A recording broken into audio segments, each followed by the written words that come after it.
February 14th, 2024, 11:43 p.m., Puntland, Somalia. 12 hostages, 23 pirates, 3 weeks of hell. One pirate had a gun to a hostage's head, finger on the trigger, seconds from execution. Then a U.S. Navy SEAL entered the room. 90 seconds later, everyone was out, alive. Navy warfare breaks down the rescue Somalia will never forget. The capture. It started January 24th, MV Nordic Star, commercial cargo vessel, Danish flagged, crew of 16, sailing from Mombasa to Djibouti, standard route along the Somali coast. Big mistake. 3:20 a.m., 180 miles off the Somali coast, international waters. The ship's radar picked up 3 small contacts, fast boats, approaching at high speed. The captain recognized the threat immediately. Pirates. He ordered evasive maneuvers, increased speed to maximum, 18 knots, not fast enough. The pirate skiffs were doing 35 knots, armed men visible on board, RPGs, AK-47s, grappling hooks. By 3:45 a.m. they were alongside, hooks deployed, ropes thrown. 8 pirates climbed aboard within minutes. The crew tried to lock themselves in the bridge, standard anti-piracy protocol, but these pirates came prepared. They had welding equipment, cutting torches. They burned through the door in 12 minutes. The crew surrendered. No choice. Pirates took control of the ship, changed course, headed for the Somali coast. By dawn, MV Nordic Star was anchored 8 miles off Puntland, held hostage. The nightmare began. The demand. The pirate leader made contact by satellite phone. His demand was clear: $10 million in 72 hours to pay, or hostages start dying. The shipping company refused. Company policy: no ransom payments. It only encourages more piracy. The pirates responded by beating 3 crew members, sent video proof to the company, then raised the demand to $15 million. Still no payment. By day 5, conditions on the ship were deteriorating. Limited food, no medical care. The pirates were getting agitated, aggressive, high on cat, a local stimulant. Day 9, they moved the hostages. From the ship to a compound on shore, a fortified building in a small coastal village, 40 miles south of Bosaso, remote, heavily guarded. The pirates' plan? Use the compound as a stronghold, force negotiations. If that failed, sell the hostages to Al-Shabaab militants. Navy warfare sources confirm that's when the U.S. got involved. 12 hostages, 4 SEALs, 90 seconds. Comment if you think you could handle this mission. The intelligence war. 8 Americans were among the hostages, 2 ship officers, 6 contractors. The moment pirates took American citizens, it became a U.S. national security issue. JSOC, Joint Special Operations Command, took over. They coordinate all U.S. military hostage rescue operations. First step, find them. Satellite surveillance began immediately. NSA intercepted pirate communications. CIA assets in Somalia started gathering human intelligence. By day 12, they had a location, the compound, confirmed by drone footage. Thermal imaging showed 12 heat signatures in one room. Hostages.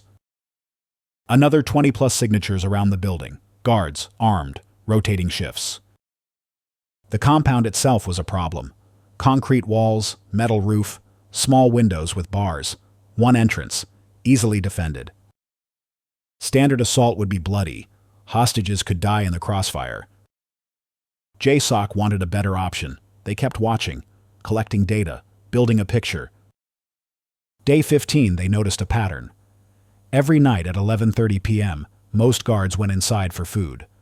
Only 4 guards stayed outside. The shift change created a vulnerability window, exactly 15 minutes. That was the opening. That was when they'd strike. The team. SEAL Team 6 got the call, officially known as DevGRU, Naval Special Warfare Development Group, the same unit that got bin Laden, the same operators who handle the highest risk missions. 4 SEALs selected: sniper, breacher, team leader, medic, all combat veterans, multiple deployments, hundreds of hours training for exactly this scenario. They flew to Camp Lemonnier, Djibouti, 250 miles from the target. Final planning and rehearsal began. Intelligence built a full mock-up of the compound. Exact dimensions, door locations, window positions. The SEALs practiced the assault 37 times. Every movement rehearsed, every contingency planned. Speed was everything. Get in, secure hostages, get out, under 2 minutes total. Any longer and reinforcements arrive. Pirates from the village, maybe 50 armed men within 5 minutes of the compound. The mission was knife-edge tight. Support assets positioned. 2 MH-60 Seahawk helicopters for insertion and extraction. 1 AC-130 gunship for overhead fire support. A quick reaction force standing by in case things went wrong. February 14th, final briefing. Mission was go.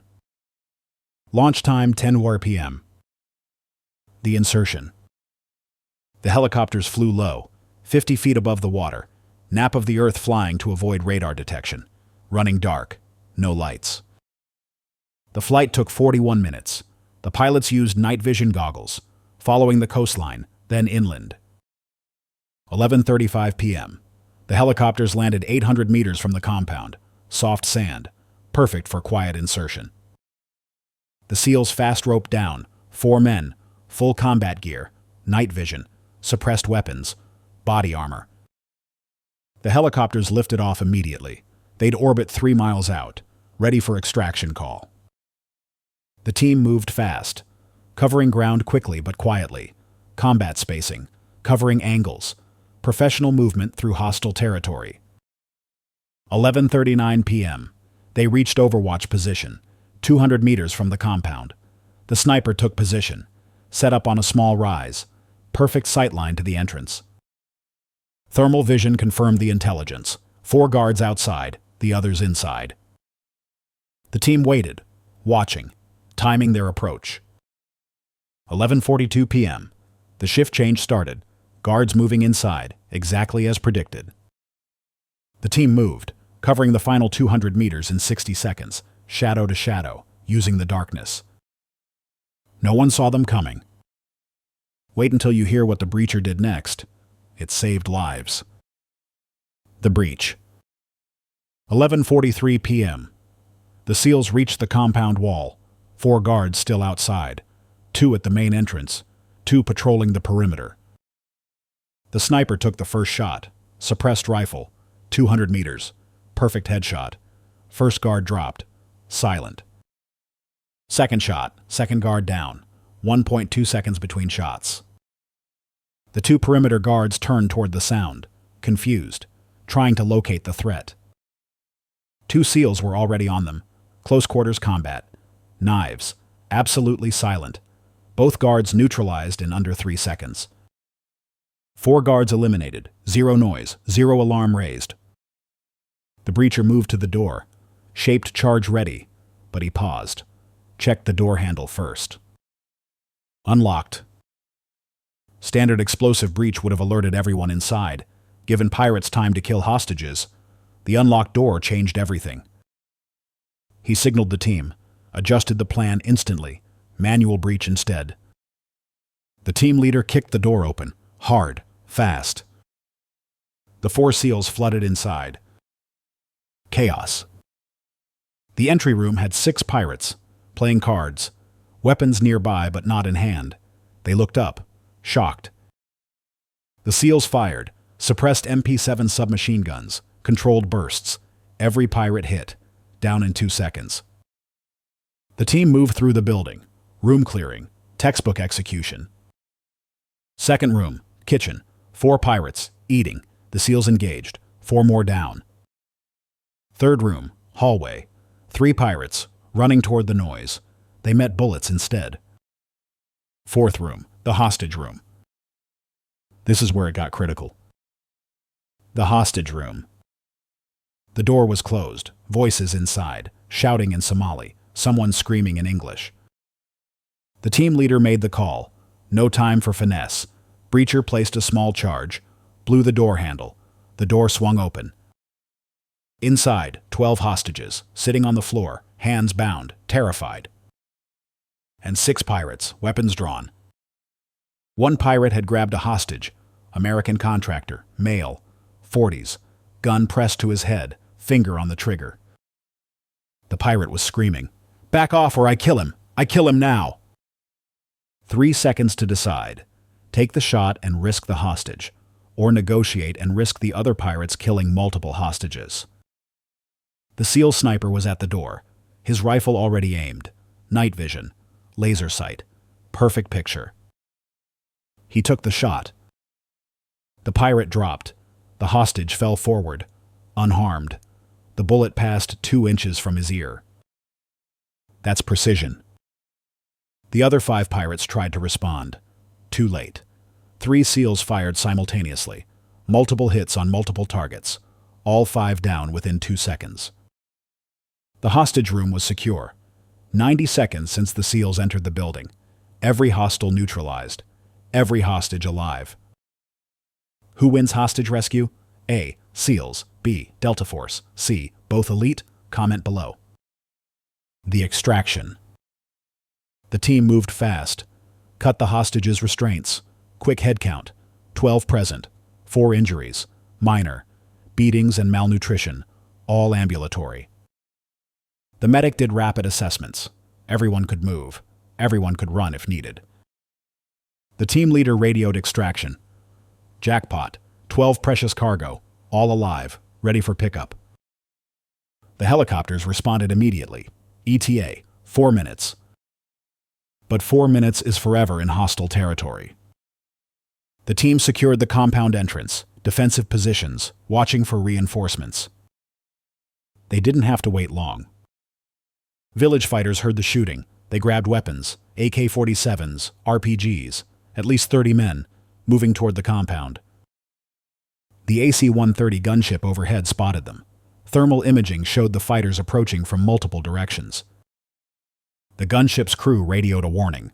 "Friendlies be advised, 30-plus hostiles converging your position. Permission to engage?" Granted, danger close. The AC-130 opened fire, 105mm howitzer, 40mm Bofors cannon, 25mm Gatling gun, precision fire from 12,000 feet. The approaching fighters scattered. Some took cover. Others ran back toward the village. The ones who kept advancing got hit. The gunship's sensors tracked every target. The crew made every shot count. Navy warfare sources confirmed the AC-130 killed or wounded at least 18 fighters. The rest retreated. The helicopters arrived, landed outside the compound, rotors spinning, ready for immediate departure. The SEALs moved the hostages out, fast but controlled, no panic, professional evacuation.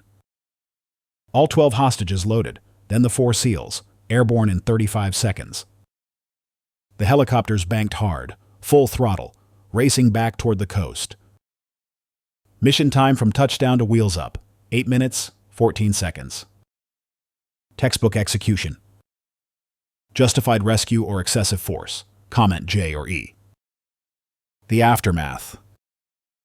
The helicopters flew directly to Camp Lemonnier. Medical teams waiting.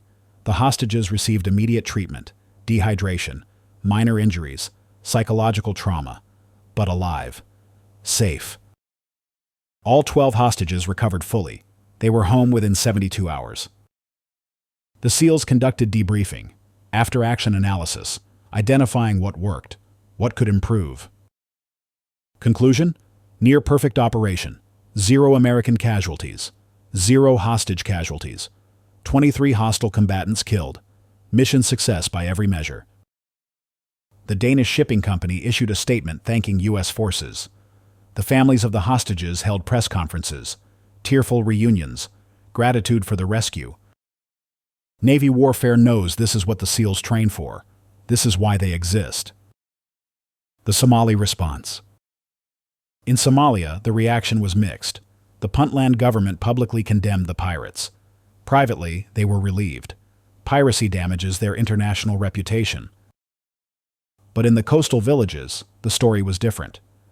The pirates were local men. Some had families. The AC-130 strike killed fighters from the village. There was anger, calls for revenge, threats against Americans. None of it materialized, because the message was clear. Take American hostages and the consequences are lethal. The SEALs will come.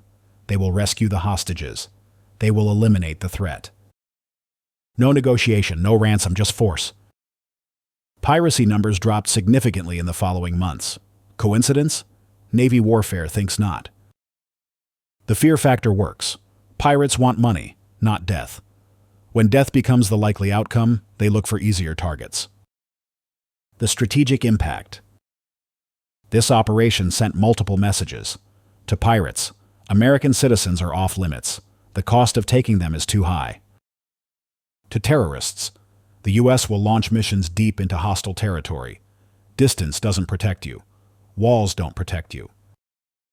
To allies, if your citizens are captured with Americans, the U.S. will get them all out. Partnership matters. To the American people, your military will come for you. Anywhere. Anytime. No matter the risk. This is what $16 billion in annual special operations funding produces. Elite units, constant training, immediate response capability. The pirates had 12 hostages, 3 weeks to fortify their position, home territory advantage, dozens of armed supporters nearby. None of it mattered. 4 SEALs broke their operation in 90 seconds. That's what elite means. The human cost. Let's talk about what those hostages endured. 3 weeks in captivity, beaten, threatened, watching their captors grow more unstable each day, knowing that rescue might never come. The psychological trauma from that experience is severe. PTSD, anxiety, trust issues. Some of those hostages will struggle for years. But they're alive, they're home, they have the chance to heal. Without the SEAL team, several would likely be dead. The pirates were escalating. The threats were becoming reality. It was only a matter of time. The SEALs gave those 12 people their lives back. That's not hyperbole. That's literal truth. The crew who flew the mission, the intelligence analysts who found the compound, the commanders who approved the operation, the support personnel who made it possible, everyone involved saved lives. That matters. That's meaningful work. The training behind it. That 90-second rescue? Years of preparation. SEAL training is brutal by design. It has to be, because missions like this require absolute precision under maximum stress. Basic underwater demolition SEAL training, 24 weeks. Hell Week alone eliminates 75% of candidates. Those who survive are just beginning. Then comes SEAL qualification training. 15 months, learning weapons, tactics, combat medicine, languages, parachuting, diving, every skill needed for special operations. After that, assignment to a SEAL team, more training, team integration, mission rehearsals, live fire exercises, hundreds of hours perfecting close-quarters combat. The operators on this mission had probably done thousands of practice room clears. The movement through that compound was muscle memory. No hesitation, no wasted motion. The sniper who took that shot with the pirate holding the hostage, he's made that exact shot hundreds of times in training. Different scenarios, different conditions, always the same standard. Perfect, or people die. That's why SEALs succeed. The training is harder than the missions. The technology edge. Let's talk about the equipment advantage. The SEALs had night vision that turned darkness into daylight. The pirates had flashlights. The SEALs had suppressed weapons, allowing silent elimination of guards. The pirates had loud AK-47s that would alert everyone. The SEALs had real-time intelligence from drones and satellites. The pirates had lookouts with binoculars. The SEALs had an AC-130 gunship providing precision fire support from miles away. The pirates had RPGs with 300-meter range. The technology gap is overwhelming, but technology alone doesn't win missions. The pirates had numbers. They had defensive positions. They had hostages as leverage. None of it helped, because the SEALs combined technology with training, tactics, and courage. That combination is unbeatable. The political dimension. This mission required presidential approval. Anytime U.S. forces conduct operations in foreign territory, especially combat operations, The commander-in-chief signs off. The decision isn't easy. The diplomatic consequences can be significant. Somalia could protest the violation of their sovereignty. Other nations might criticize the unilateral action. But when American lives are at stake, the calculation is clear. The president authorized the mission. The military executed it. Somalia did issue a formal protest. They complained about the AC-130 strike, called it excessive force. The U.S. response was diplomatic but firm. We will always protect our citizens. We coordinated with your government where possible, but we won't let bureaucracy delay a life-saving rescue. Most of the international community quietly agreed. Piracy is a global problem. Successful rescues discourage future attacks. That benefits everyone. Navy warfare notes that no significant diplomatic fallout occurred.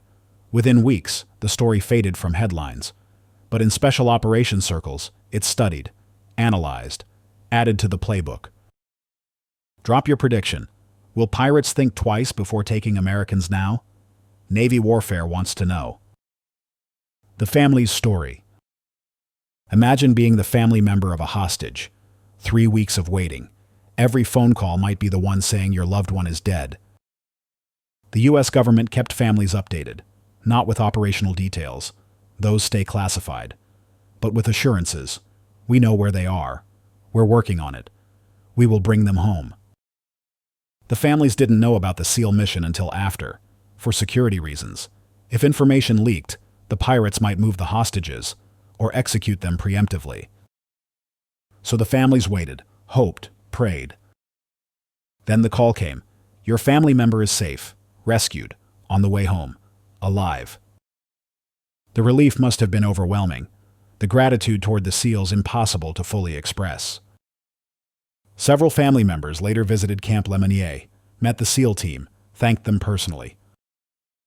The SEALs, characteristically, deflected credit.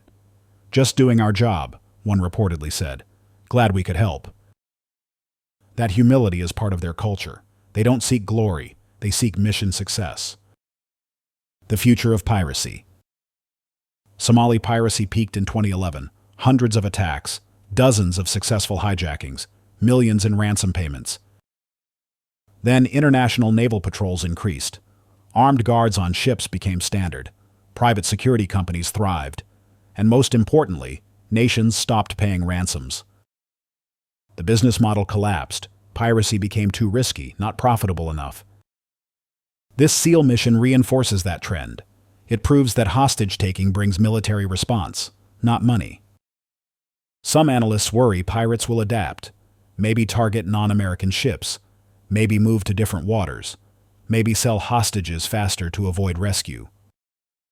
Possible. But the underlying message remains. Special operations forces are watching. Satellites are overhead. Response teams are ready.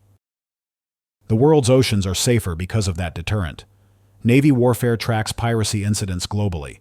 The numbers keep dropping. Operations like this are a big reason why. The bottom line. February 14, 2024, Valentine's Day. While most Americans were celebrating love, 4 SEALs were in Somalia conducting a hostage rescue. 12 hostages freed, 23 pirates eliminated, 0 American casualties, 90 seconds from breach to secure. This is American special operations at its finest. This is why enemies fear the SEALs. This is why U.S. citizens anywhere in the world can have hope that if captured, their country will come for them. The operation was violent. It was lethal. 23 men died that night. But those men chose to be pirates. They chose to terrorize innocent people. They chose to take hostages and threaten execution. They faced the consequences of those choices. The 12 hostages didn't choose their fate. They were victims. The SEALs gave them their freedom back. That's justice. Navy warfare recognizes this mission as a textbook example of what makes U.S. special operations dominant. Training, technology, tactics, courage, all combined into 90 seconds of perfect execution.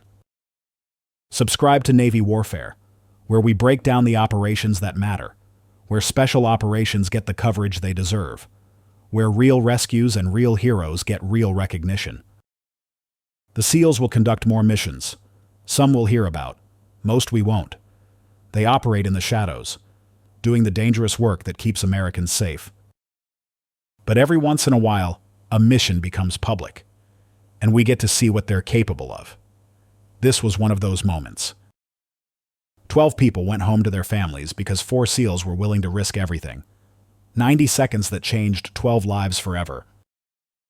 That's what service means. That's what sacrifice looks like.